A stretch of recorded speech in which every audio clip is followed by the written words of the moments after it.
আল্লাহ পাকের নবী বলেন যে কোনো দাড়ি পাকা মুরব্বী অথবা নারী যাদের চুল পেকে গেছে, হাদিসখানা সহি, হাদিসে কুদসির ভিতরে এসেছে, কোনো দাড়ি পাকা মুরব্বী যে ইসলাম মানতে মানতে বয়স পেয়েছে, দাড়ি পেকে গেছে, ইসলাম মানতে মানতে নামাজ রোজা করতে করতে যে নারী চুল পেকে গেছে, এ নারী যখন শেষ বয়স আল্লাহকে বলে, রব্বুল আলামিন আমার গুনার অভাব নাই নাকি, আমার নেই, কিন্তু তোমার কাছে ক্ষমা চাই। আল্লাহ পাক তখন বলেন, আমার এই দাড়ি পাকা বান্দা এবং যে বান্দি চুল পেকে গেছে, একে খালি হাতে ফিরিয়ে দিতে আমার আল্লাহরই লজ্জা হয়। কে বলছেন বলেন? আল্লাহ লজ্জা পায় খালি হাতে ফিরিয়ে দিতে।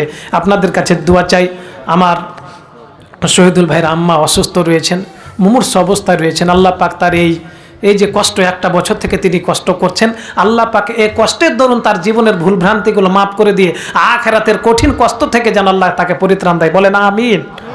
আল্লাহুম্মা আমিন। লা ইলাহা ইল্লাল্লাহু ওয়াহদাহু লা শারীকা লাহু লাহুল মুলকু ওয়া লাহুল হামদ ওয়া হুয়া আলা কুল্লি শাইইন কাদির। আল্লাহুম্মা লা মানিআ লিমা আ'তাইত ওয়া লা মু'তিয়া লিমা মানা'তা ওয়া লা ইয়ানফা'ু যাল জাদ্দি মিনকাল জাদ। রব্বানা যালামনা আনফুসানা ওয়া ইল্লাম তাগফির লানা ওয়া তারহামনা লানাকুনান্না মিনাল খাসিরিন। রব্বানা আতিনা ফিদ দুনিয়া হাসানাতাও ওয়া ফিল আখিরাতি হাসানাতাও ওয়া কিনা আযাবান নার। রব্বুল আলামিন, জিকিরের মজলিসে তোমার কোরআনুল কারীমের একটা আয়াত নিয়ে কথা বললাম। হাদিস শেষে অনেক বেশ কিছু আয়াত, তুমি যে রিজিক দাও, তুমি আমাদের মহান শাহানশাহ রব্বুল আলামিন, দয়া করে মেহেরবানি করে আমাদের জীবনের সব গুনাহ খাতাগুলো মাফ করে দাও রব্বুল আলামিন। আমরা যারা আমিন আমিন করতেছি, ছোট্ট বয়স আমাদেরকে কত নানা নানি দাদা দাদি কোলে নিয়েছে, দুই গালে কত চুমা দিয়েছে, এমন আত্মীয় স্বজন গহীন কবরে মাটির সাথে মিশে গেছে রব্বুল আলামিন। দাদা দাদি নানা নানি চাচা চাচি ভাই বোন আত্মীয় স্বজন বন্ধু বান্ধব যাদের সাথে একসাথে ঘুমালাম, খাওয়া দাওয়া করলাম, লেখাপড়া করলাম, অনেকে বিদায় হয়ে গেছে। দয়া করে মেহেরবানি করে আমাদের আত্মীয় স্বজনের কবরগুলোকে জান্নাতের টুকরা হিসাবে কবুল করে নাও রব্বুল আলামিন। এ গোপালপুর গোরস্থানে কত মুরব্বী সাহিত্য আছে, কত শিশু, কত নারী সাহিত্য আছে রব্বুল আলামিন। যতজন কালেমা নিয়ে শুয়ে আছে রব্বুল আলামিন, রব্বুল আলামিন তোমার বান্দা বান্দীদের জীবনের সব গুনাহ খাতাগুলো মাফ করে দাও। এই গোরস্থানে কত নারী পুরুষ সাহিত্য আছে, তোমার নবীর হাদিসের ভেতরে পড়েছি, প্রত্যেক কবরবাসীকে সকাল এবং সন্ধ্যাবেলা জান্নাত জাহান্নাম দেখানো হয়। জান্নাতি হলে সকালে তাকে দেখানো হয় জান্নাত, জাহান্নামী হলে বিকালে তাকে জাহান্নাম দেখানো হয় রব্বুল আলামিন। এই গোরস্থানে তোমার যত বান্দা বান্দি সহিত আছে রব্বুল আলামিন, দয়া করে মেহেরবানি করে এই গোরস্থানের সমস্ত বান্দা বান্দিদেরকে জান্নাত দেখার সুযোগ করে দাও রব্বুল আলামিন। আমরা যারা আমিন আমিন করি, আমাদের গুনার কোনো মাপ নাই রব্বুল আলামিন। এত গুনাহ করেছি বান্দা, আমি ছোট, 60 বছর 65 বছরের জিন্দেগি, ছোট মানুষ, কিন্তু গুনাহ আমার ছোট নাই রব্বুল আলামিন।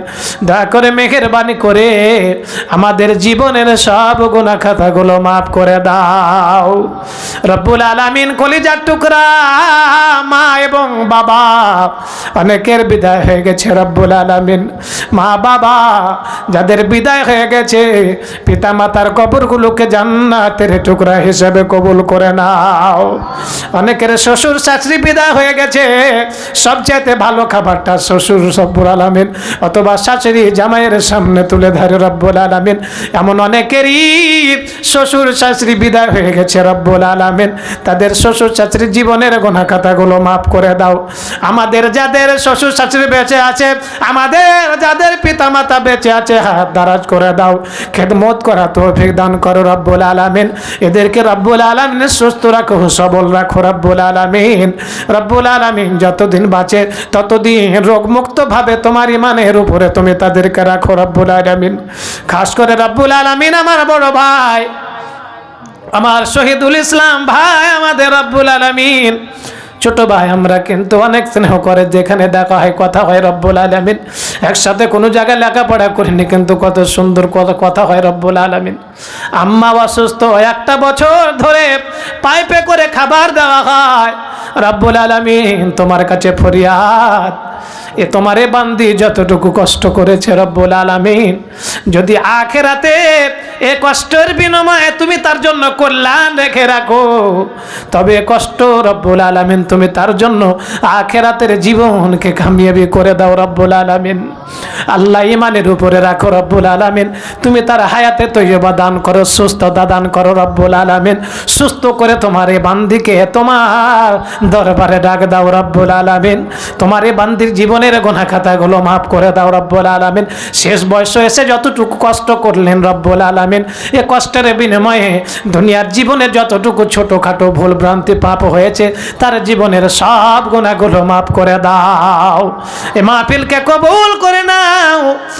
আর পর্দার আড়ালে মা এবং আমার বোনেরা হাত উত্তোলন করেছে, অসহায় মা এবং বোনেরা আমার 7-8 পর্যন্ত 13-14 বছর বয়স পর্যন্ত নিজের ভাইয়ের বাড়িতে থাকে, বাবার বাড়িতে থাকে।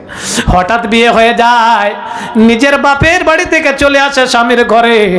একদিন শুনতে পায় বাপ আর নাই, দৌড় দিয়ে বাবার মৃত্যুর জানাজায় হাজির হয় রব্বুল আলামিন। আবার চলে আসে, কয়েকদিন পর শুনতে পায় মা নাই, মায়ের মৃত মুখটা দেখতে পায় রব্বুল আলামিন, জীবিত দেখতে পায় না। মাকে মাটি দিয়ে এসে স্বামীর ঘরে থাকে, চিন্তা করে আর যাওয়ার মতো জায়গার নাই। রব্বুল আলামিন মাঝে মাঝে ভাইয়ের বাসায় যায়, মার বাবা নাই, যেখানে সাহিত্য আছে মা এবং বাবা, কবরের পাশে গিয়ে আঁচল দিয়ে মুখটা মুছে রব্বুল আলামিন। এবং এমন মা এবং যাদের বোন আমার যারা রয়েছে, যাদের মা এবং বাবা বিদায় হয়ে গেছে আমার ভাই, রব্বুল আলামিন দয়া করে মেহেরবানি করে পর্দার আড়ালে মা এবং বোনের জীবনের সব গুনাহ খাতাগুলো মাফ করে দাও রব্বুল আলামিন। এই মাহফিলে আমরা যতগুলো কথা বলেছি ভুল ভ্রান্তি ক্ষমা করে দাও, আর সবটুকু রব্বুল আলামিন কিয়ামতের ময়দানে নাজাতের ওসিলা বানিয়ে দাও। আল্লাহুম্মা সাল্লি আলা মুহাম্মদ ওয়া আলা আলি মুহাম্মদ কামা সাল্লাইতা আলা ইব্রাহিম ওয়া আলা আলি ইব্রাহিম ইন্নাকা হামিদুম মাজিদ। আল্লাহুম্মা বারিক আলা মুহাম্মদ ওয়া আলা আলি মুহাম্মদ কামা বারাকতা আলা ইব্রাহিম ওয়া আলা আলি ইব্রাহিম ইন্নাকা হামিদুম مجيد اللهم صل وسلم على نبينا محمد صلى الله عليه وسلم سبحان ربك رب العزة عما يصفون وسلام على المرسلين الحمد لله رب العالمين.